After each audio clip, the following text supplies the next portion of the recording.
นี่เลยครับเพื่อนๆโอ้ได้ก็แต้นมาให้เราตา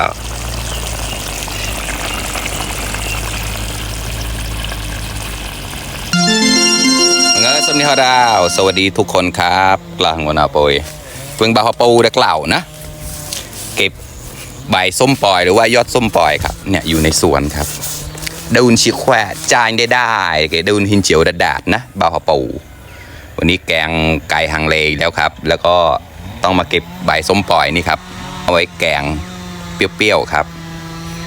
มาดูกันเลยครับเพื่อนๆเนี่ยปลูกเองนะครับเนี่ยไก่ดาวตัวเนี่ยบอกเก็บตรงนั้นนะเนี่ยยอดเลยนะเอาเมาเดี๋ยวเลยเอาเนาเดี๋ยวเลยต้องระวังหมด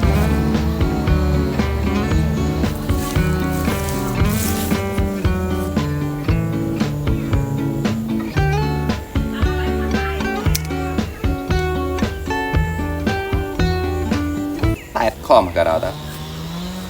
อันนี้ใบส้มปล่อยนะคนไทยเขาเรียกว่าใบส้มปล่อยหรือว่ายอดส้มปล่อยครับคนมอญจะเรียกว่าปู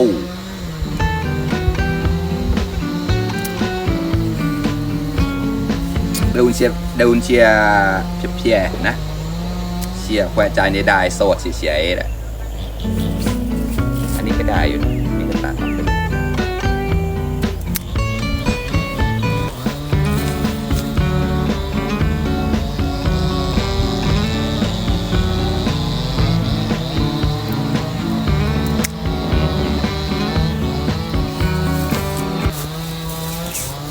น่าจะได้แล้วมั้งประมาณนี้เนี่ยก็อย่าเราต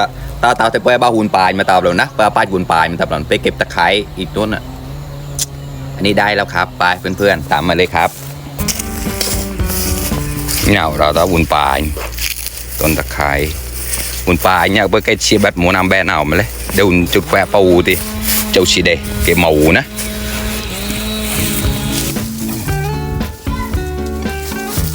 เก็บบัดน้าเราตามอง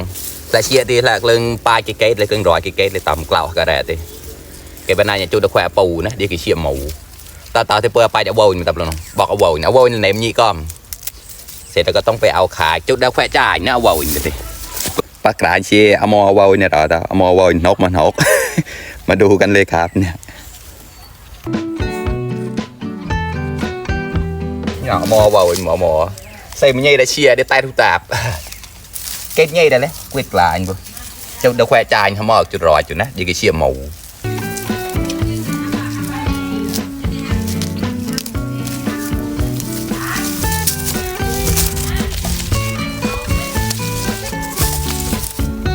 ถ้าข้อนึงก็แต่ร้านเชียร์แต่ซะ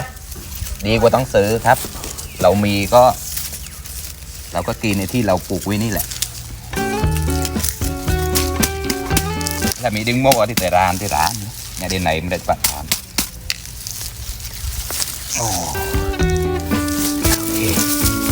nhà đó đã coi vậy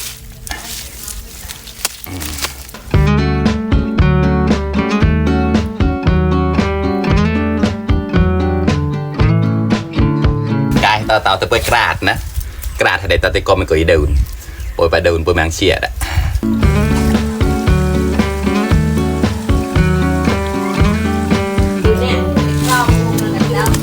เนี่ยก็อย่าเรากระต้อยนะอย่าบัดนาวเลยเนี่ยเดี๋ยวไปแกงครับให้แฟนแกงให้กินว้าวน่ากินไหมครับทุกคนจุยเนี่ยเราจะได้จอดเนี่ยสุกแล้วครับมาดูกันเลยครับว้าวน่ากินไหมครับไก่ต่อตีโปรยจุดหนักแหล่นะก็เช่นเอาอันนี้หำปอมนะผักชีฝรั่งเนี่ยมีก้าวเดี๋ยวก็เชี่ยข้อมาคอมีเนี่ยโดยใส่เลยครับโดยเลยใส่ไปเลยครับ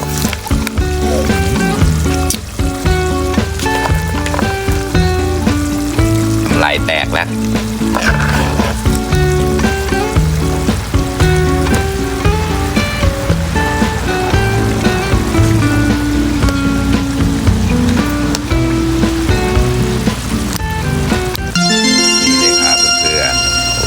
ได้ก็แต้นมาให้เราตา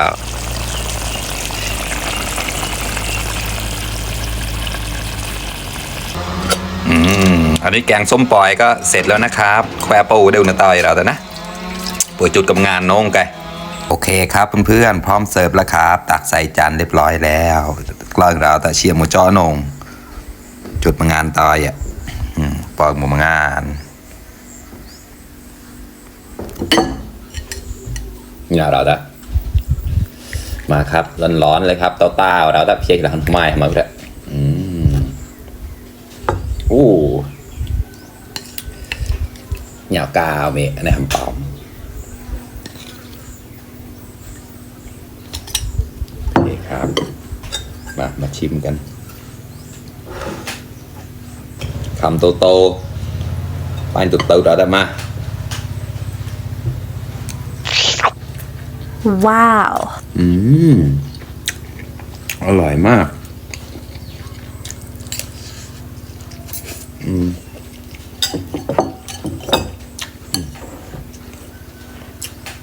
อันนี้ใบส้มปล่อยที่เราเก็บไว้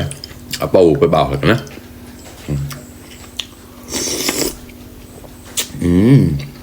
ดีโอเคครับเพื่อนๆใครที่ยังไม่กินข้าวมากินด้วยกันครับคลิปนี้ก็ประมาณนี้แหละครับเราตาบ้านเน่าแล้วนะแต่น้ำมูกตอมละมุดยังกับลันติมังจะมวยเปิดก็สอดอยู่นะสมอดเก่าตั้งโกนระอาบ๊ายบาย